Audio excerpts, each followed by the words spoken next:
When choosing a domain name, you want it to match your brand as closely as possible. Now, if you don't have a name for your company yet and you're flexible, you may even want to look for a domain name first before you name your company. All right, why do we say that? Well, because unless you have a really unique business name, you're going to find out that a lot of domain names are taken already. Let's say you wanted to name your company Wonderful Cakes, and you're going to register wonderfulcakes.com. If you type it into search, it will show you that it's taken.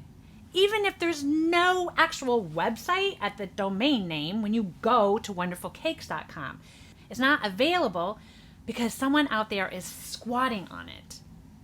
What that means is they just register the domain name for $10 or whatever and hope that some big company or someone else will come along and buy it from them for thousands of dollars.